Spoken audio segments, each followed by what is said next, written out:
Macam kita tahu jenayah seksual ni memang dah kita boleh katakan salah satu isu sosial yang boleh katakan parah lah dalam kita punya masyarakat sebenarnya. Kadang-kadang jenayah seksual ni ada yang tidak diketengahkan sebab orang segan, kan? Terutama sekali mangsa rogol. So kita ni sebagai masyarakat kadang-kadang ada stigma yang kuat lah terhadap orang-orang yang jadi mangsa ni. Mangsa jenayah seksual, tak kira lah jenayah yang biasa ataupun jenayah yang macam rogol ni. Namun sebelum kita pergi lebih lanjut tentang topik rogol ni, Puan kongsikan sikit apa sebenarnya yang kita definisikan sebagai rogol. Terima kasih. Terima kasih Huda. Dari segi apa yang didefinisikan sebagai rogol ini, okey. Kalau kita tengok pada kamus Dewan, ada mengatakan bahawa rogol ini adalah perbuatan memperkosa atau mencabul kehormatan perempuan. Okey. So dia memfokuskan kepada pelakunya adalah lelaki dan mangsanya adalah perempuan yang definisikan dalam kamus Dewan lah. Okey. So kalau kita tengok pula dari perspektif undang-undang pula. Okey, dia ada perbezaan, ada lebih details lagi lah. Okey. Kalau kita tengok istilah rogol yang sering digunakan dalam undang-undang perundangan kita, khususnya dia melibatkan aktiviti seksual secara seperti memasukkan zakar atau sebarang objek ke dalam faraj wanita lah, dubur, mulut ataupun mana-mana bahagian anggota badan tanpa keizinan. Maksudnya dilakukan secara paksa. So dalam Undang-Undang Malaysia juga, rogol ni adalah terkait kepada memasukkan zakar ke dalam faraj tanpa rela lah. Itu dalam sudut Malaysia lah. Tadi kita cakap dalam perundangan secara keseluruhan. Tapi di Malaysia, dia hanya memasukkan zakar ke dalam faraj sahaja. Okay. So kalau kita tengok pula dari segi kategori sekiranya rogol ini berlaku di bawah umur. Okay. Walaupun mangsa adalah secara sukarela, dia tetap didefinisikan sebagai rogol juga. Ini adalah salah satu jenayah kerana dia dianggapkan sebagai memperkosa ataupun mengambil kesempatan kepada anak-anak yang masih muda, yang tak ada apa-apa lagi kan. Gadis bawah umur kan? Gadis bawah umur. Okay. So itu adalah definisi rogol lah yang kita boleh tengok dekat sini dari kamus Dewan dan juga definisi dari segi sudut perundangan lah. So untuk soalan kedua, kita dapat banyak kategori rogol yang diklasifikasikan oleh ahli kriminologi. Okay, antaranya ada rogol kilat, rogol temu janji, incest dan juga rogol bawah umur lah, ataupun kita panggil rogol statutory. Okey, keempat-empat kategori ni adalah yang biasa kita dengar dalam berita atau TV ataupun dekat mana-mana akhbar. Jadi mungkin ramai nak tahu lebih lanjut, kalau rogol ni Puan, apakah punca berlakunya jenayah ni? Adakah keluarga ataupun individu itu sendiri ataupun persekitaran yang menyumbang kepada masalah rogol ni berlaku? Okey. So, untuk yang soalan kedua ni, saya berdasarkan pengalaman saya lah Puan Huda. Okey. Berdasarkan pengalaman saya sepanjang saya berurusan ataupun mengendalikan kes-kes rogol ini, punca utama yang dapat kita kenal pasti adalah dari keluarga. Keluarga Okey, keluarga. Kalau kita tengok dekat sini, keluarga ni pula kita bahagikan kepada 3 lah. Okey. Satu adalah kurang pemantauan daripada ibu bapa. Dari kat sini kita boleh tengok sekarang kan kita ni anak-anak kita walaupun dah usia baru je lahir, dia dah ada handphone sendiri tau, gadget. Ya, okay. So dekat sini ibu bapa kadang-kadang dia kurang memantau dan dia macam 100% mempercayai bahawa anak dia menggunakan gadget tu dengan benda yang baik. So dia ambil mudah dan mungkin ibu bapa pun rasa macam bila ada bagi gadget, so dia punya tugas untuk tu dah kurang lah sikit. Betul. Kurang lah sikit kan. So dekat sini kes-kes yang saya handle ni memang ada kurang pemantauan dari segi penggunaan gadget itu, handphone tu sendiri. Kalau Puan Huda pernah dengar viral kes rogol melalui WeChat, perkenalan melalui WeChat yang kata shake tu kan. Okay. So ada juga saya punya klien yang berkenalan melalui share. Dia tak kenal pun, dia tak kenal pun dan dia berkomunikasi hanya melalui dalam talian saja. Dalam WeChat tu saja diorang bercerita sekian-sekian dan lepas tu ajak keluar. So ibu bapa tak pernah pantau pun aktiviti anak dia dalam handphone tu. Kadang-kadang video-video lucah, orang kata phone sex phone sex maksudnya yang kenalan itu memberikan video-video yang tak sepatutnya. Okay. So kita gagal nak kontrol benda tu dan itu adalah satu puncanya kenapa yang anak kita ni terjebaklah menjadi mangsa lah. Kedua adalah kurang kasih sayang. Okay, kurang kasih sayang ni kita tengok dari segi sudut kes-kes penceraian. Okay, dia mungkin ayah dah tak tahu dekat mana dah lepas kes bercerai. Okay, so dia kurang kasih sayang, nak perhatian lelaki. Okay, dekat sinilah berkenalan tu yang kata tadi dia kenal dekat phone semua everything semua tu lah. Kenal pula lelaki ni pula memang jenis yang mengambil berat tentang diri dia. So dekat sini pun menyebabkan tercetusnya lah kes punca rogol terjadilah. Dia dah mula tertarik dengan lelaki tu, mula ambil berat, caring. Lepas tu ajak keluar, mula-mula pegang sikit. Lama-lama pegang, tak pun sikit je kita dengan-dengan. Lama-lama jadi satu kes yang lain pula lah. Mungkin mangsa dia tak tahu yang diri perangkap. Sebab ialah kurang kasih sayang mak pun mungkin tak. Yelah bila kita kata single mother ni kan, dia banyak sangat benda dia nak fikir sampai mungkin lepas pandang yang situasi ni. Dia kurang kasih sayang lelaki lah sebenarnya. Okay. Dan yang ketiga, mungkin dia ketiga tapi ini adalah elemen yang paling penting sebenarnya. Itu didikan agama. Kurangnya didikan agama sebenarnya. So saya cakap nombor 3 bukan berarti dia tak penting, tapi inilah yang kebanyakannya kita ni terlupa dan terlepas pandang lah. Majoriti bila saya berjumpa dengan kes mangsa ni, bila kita bertanya tentang paling basic lah solat. Okay, solat kan wajib. So rukun solat tak tahu, apatah lagi Al-Fatihah, semua tu memang out lah. Bukan setakat mangsa ataupun anak itu saja, tapi ibu bapanya pun sama juga.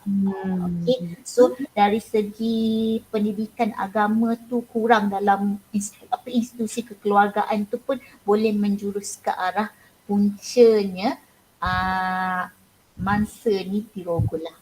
Betul. Okay. So, padahal kita selalu dengar kebanyakan mangsa rogol ni disisihkan sama ada keluarga dia sendiri ataupun masyarakat di sekeliling dia. Jadi, stigma mereka terhadap mangsa tu sangat kuat.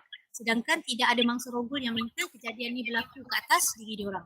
Jadi, boleh Puan kongsikan tak beberapa pengalaman yang pernah Puan ada lah sekiranya Puan ada mengendalikan isu-isu yang macam ni, generasi seksual ataupun mangsa rogol itu sendiri, yang dalam konseling ke apa ke. Jadi saya nak tahulah kalau Puan ada pengalaman macam mana keadaan mereka ni. Adakah mereka ni kita panggil keyakinan diri dia dah habis, maknanya dia terlaku tak percaya pada diri dia sendiri, ataupun sebenarnya Puan boleh ceritakan impact dia dari segi emosi dan juga dia punya fungsi sosial dia sendiri. So untuk yang pengalaman ni sebenarnya banyak. Okay, so tapi saya nak highlightkan satu benda sebab dekat sini Puan dah cakap tentang stigma terhadap mangsa rogol yang terlalu dia ni lah puncanya dia kena rogol. Sebab kau pakai seksi lah. Kau dah gatal pergi duduk dekat lelaki tu kenapa, contoh kan stigma masyarakat kita. Tapi saya ada kes, kes berlaku kanak-kanak di bawah umur. Dia merupakan pemegang kad OKU. Kanak-kanak berusia 8 tahun. So kalau kanak-kanak berusia 8 tahun ni macam mana pula kita nak stigmakan dia ni yang pergi dekat lelaki tu. So faham dia pun masih dalam proses untuk belajar. Apa itu kasih sayang, seks semua tu lah. Dia tak tahu. Okay.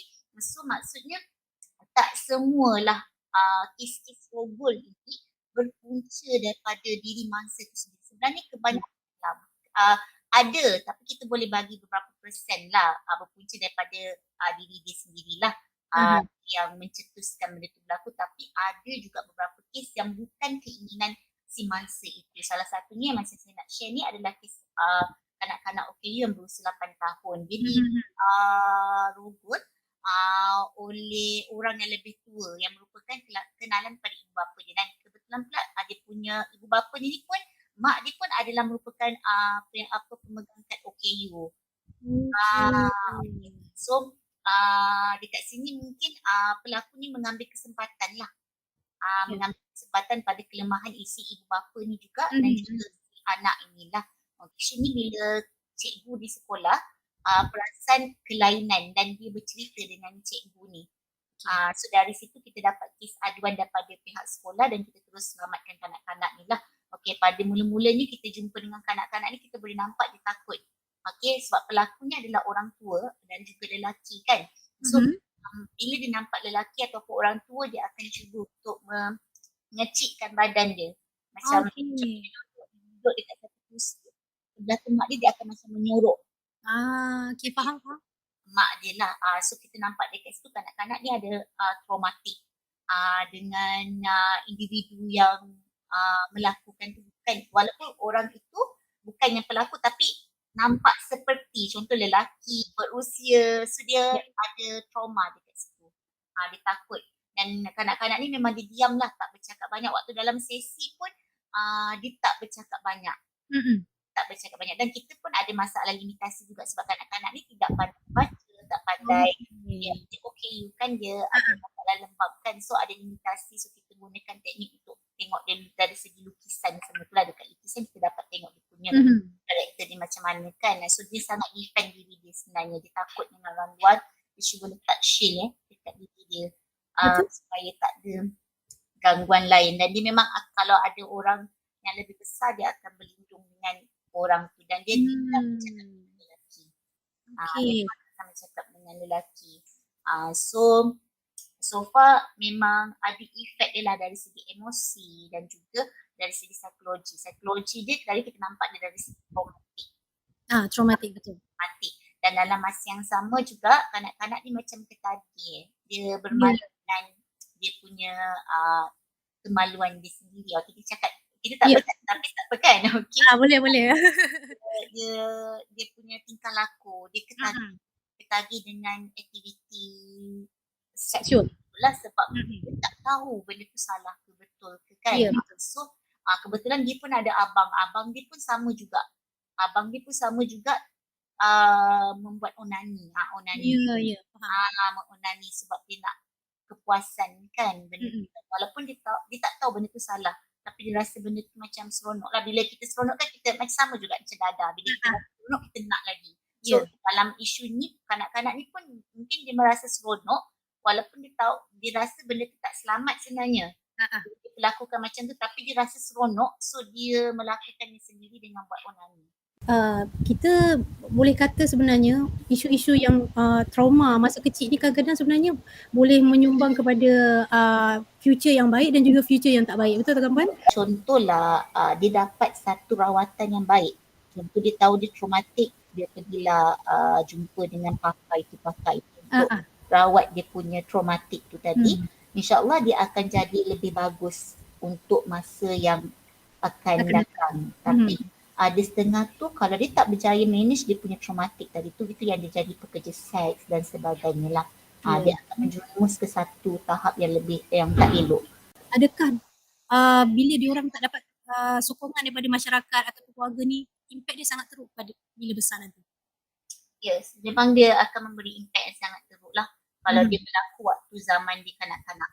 Sebab kanak-kanak kan dia ada proses dia belum dewasa lagi, belum sampai remaja lagi kan. So memang akan ada dia punya impact daripada diri kanak-kanak tu sekiranya dia tak mendapat sokongan daripada keluarga lah. Sebab tu sokongan keluarga dan ahli yang rapat dengan dia sangat penting. Biasanya bila kita ni menjadi mangsa rogol kan, dia first stage pertama dia adalah traumatik kan. So waktu ini kanak-kanak ni atau mangsa lah sangat memerlukan sokongan orang yang paling dekat dengan paling dekat. Sebab sekiranya gagal dia mendapat sokongan daripada keluarga, macam contoh keluarga tak percaya. Saya ada kes kanak-kanak baru-baru ni saya dirogol oleh bapa tiri. So dia takut nak cakap, tak dapat sokongan daripada mak dia sendiri. So dia lari rumah, dia dapatkan sokongan daripada ahli keluarga yang lain. So alhamdulillah anak ni dapat sokongan. So bila dapat sokongan, dia boleh berfungsi macam biasa sebab ada orang support dia, ada orang tolong bantu dia untuk selesaikan kes dia tadi yang kes rogol tadi tu Pak Cik. Dia punya bapa tiri pun dah kena tangkap, kena cari dengan polis. So dia rasa selamat dekat situ. So kalau in case tak dapat kita cakap tadi, in case tak dapat, mungkin akan menjejaskan kesihatan dia punya mental dia lah. Kalau kita tengok dekat sini, kecelaluan personality mungkin akan ada. Personality maksudnya dekat sini kalau contoh dia ialah perempuan dirogok oleh lelaki, mungkin dia akan pretend untuk jadi tomboy. Ya, ya. Betul. Dia akan jadi tomboy, dia rasa kalau dia jadi perempuan dia lemah. Bila lemah, dia asyik akan diguna-guna oleh lelaki. So I want to be a man. So bagi rasakan. So kita boleh tanya sebenarnya mana-mana yang ada perubahan personality yang memilih untuk jadi lelaki. Sama tanya, kita tanya dia mesti ada kenapa dia jadi macam tu, ada peristiwa lampau sebenarnya terjadi. So ini mungkin salah satu dari segi aspek psikologi lah, impact dia. Dia akan ada kecelaruan masalah personality, kecelaruan personality untuk memilih karakter lelaki ataupun wanita tu tadilah. Okay, soalan saya yang kelima Puan. Okay. Kalau ada ahli masyarakat yang ingin membantu mangsa kan, adakah terdapat apa-apa kaedah ataupun bantuan tertentu yang boleh dilakukan oleh mereka ni yang nak membantu ni? Dan apakah langkah-langkah pencegahan yang sesuai untuk mengatasi masalah rogol ni Puan? Okay. So soalan yang pertama tadi berkaitan dengan kaedah ataupun bantuan. Okay. Kaedah kita kena ambil tahulah. Kita ni bukan apa, masyarakat sekarang kita ni kita suka pegang sangat, jangan jaga tepi kain orang. Ya, yang tu saya tapi sekarang ni tak boleh dah. betul. Tak boleh. Okay. Tak perlu macam kalau kita dah nampak dah contoh jiran kita sebelah, kita syak sama sesuatu kan. Kita tak boleh jaga tepi kain tu, rumah dia, rumah kita. Kan. Sebenarnya tak boleh dah waktu zaman sekarang ni. Kena ambil tahu sekeliling kita apa yang berlaku dalam sekeliling kawasan taman ke, kawan sepejabat ke, tak kisahlah, kena ambil tahu. Bukan kikocik. Ya, betul. Ada beza tu. Ambil tahu, kena orang kata apa, kena tahu apa yang berlaku kalau kita nampak sesuatu yang pelik. Dan bantuan yang mungkin boleh diberikan tu, contoh kalau kita syak lah. Kalau kita syak ada sesuatu berlaku pada kawan kita ni kan, boleh je kita buat aduan kepada talian kasih 1599. Okay. So dekat talian kasih ni boleh buat aduan lah.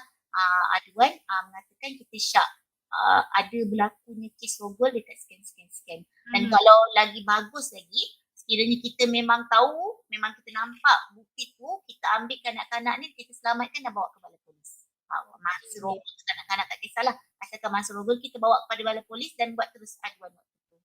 So dari soalan nombor 2, dari segi langkah pencegahan. Okay, langkah pencegahan ni kan dah selalu sebenarnya orang buat tau. Okay, normal lah orang akan bagi kempen kesedaran atau pencerahan tentang seks, normal. Okay, benda ni kalau kita perasan memanglah selalu buat, tapi kenapa masyarakat kita masih lagi tak sedar?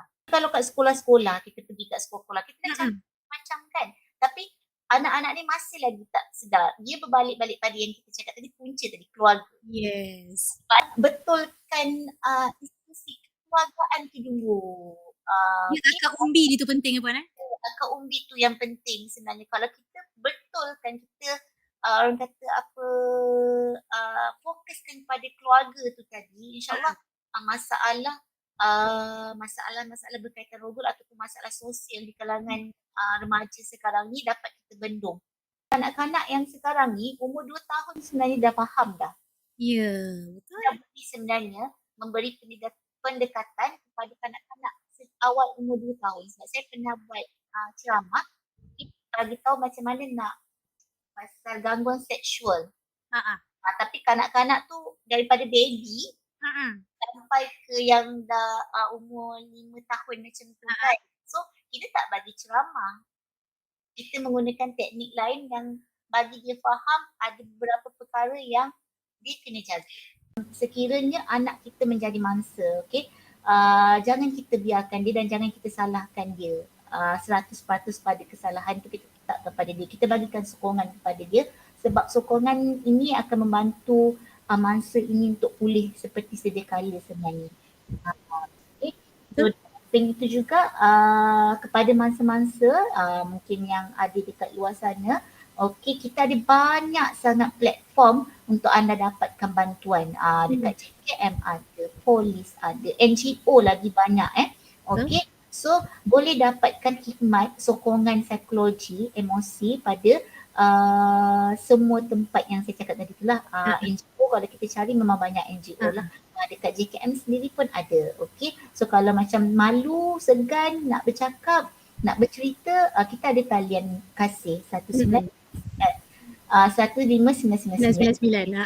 So boleh berhubung dan bercakap sebab waktu tu kita tak tengok muka pun.